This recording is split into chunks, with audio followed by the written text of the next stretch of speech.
you get the best of, having the same power as a MacBook Pro and a Mac Mini on a PC setup.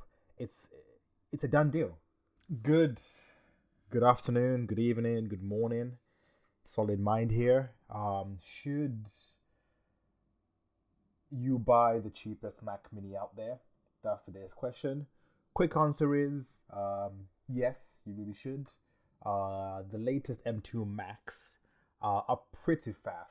Even the lowest end M2 Mac today is faster than the highest end Intel Mac Mini. So the conclusion is yes, you should, but let's watch a video and find out in terms of, if that is the case. Let's see. There are so many videos that talk about the M2 Mac Mini from the perspective of a video editor, a photographer, or a creator, and that makes sense because this is such a capable computer. This small form factor makes it a great option for someone who doesn't need. Yeah, makes sense. It does make sense in terms of, like a Mac Mini is small for on purpose.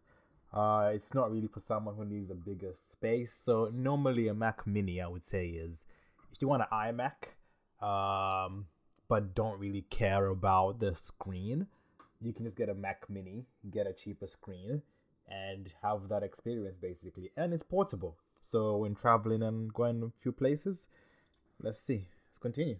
Wireless accessories later on, but I did need to use a wired keyboard and mouse for the initial setup. Now this year, there are more choices to make when you. Yeah, to be fair, there's quite a bit there. Thunderbolt, USB-C, USB-A, Ethernet, even a headphone jack. So it has way more ports than a MacBook Pro, MacBook Air. So it does make sense if you want to get an iMac but don't care about the actual look of the screen.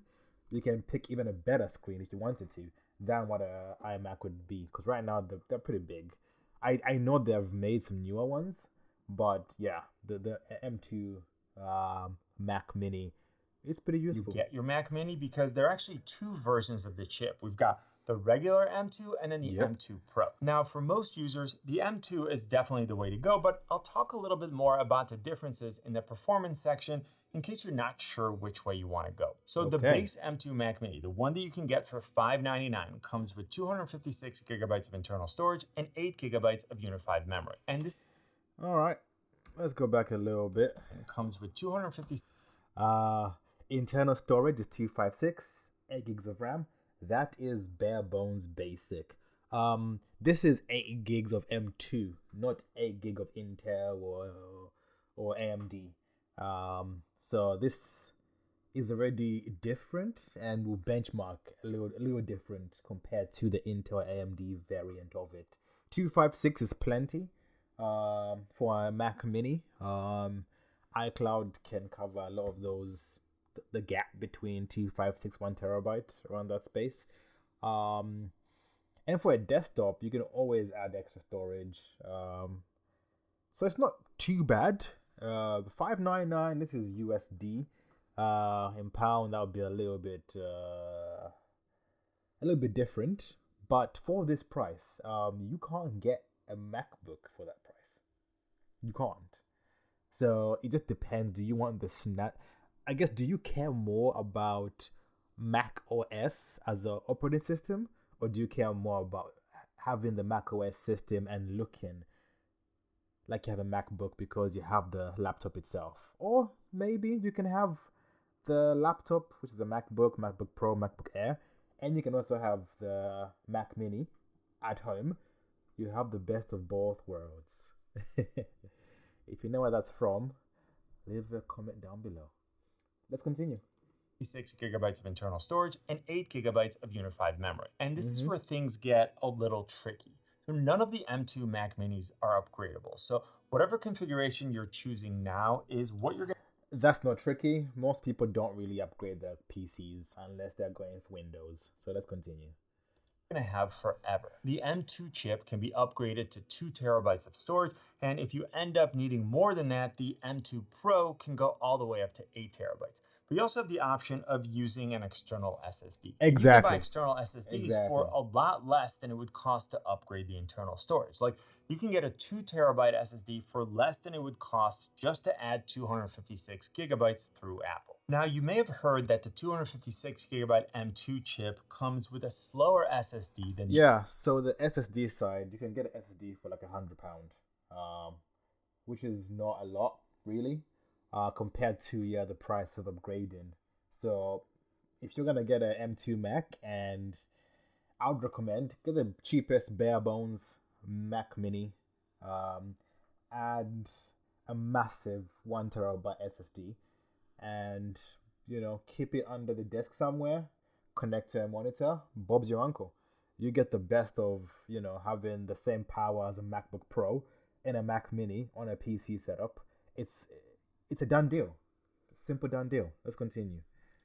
M1 chip. And that's true. When I compared the two base models, there was a very high level overview, because the average user doesn't need to sit there and look at a ton of benchmark tests. True. The M2 chip comes with an 8-core CPU with 4 high-performance cores, which are designed to handle processor-intensive tasks, and then 4 high-efficiency cores that handle less demanding tasks and at the same time preserve power. And one of the advantages of the M2 Pro is that you can configure it with 6 or 8 performance cores, so you can get even more out of this Mac Mini. Now, for the typical user, the regular M2 is already more powerful than what they're likely to need, and it should still have plenty of processing power for the next 5.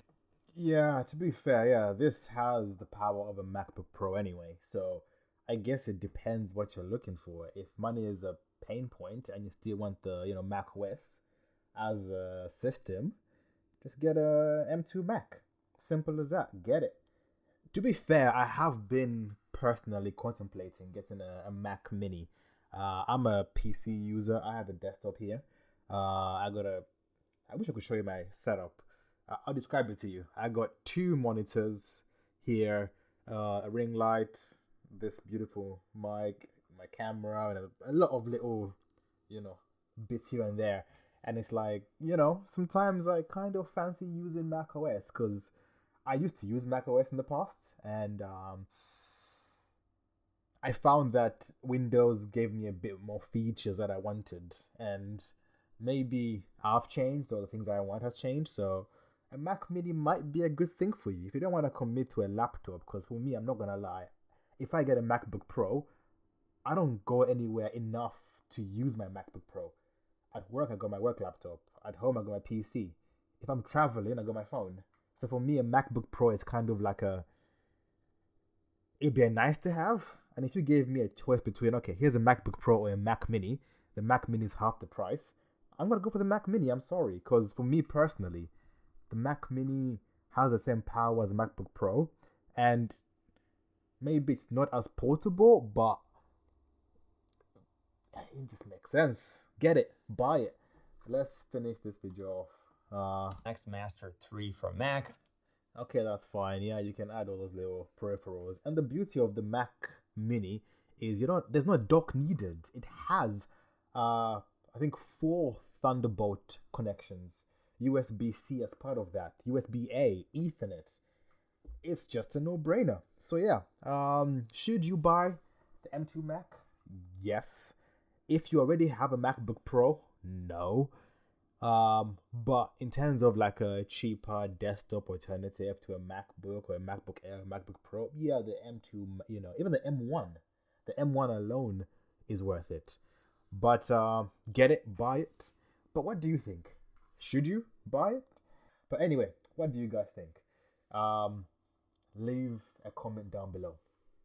Peace.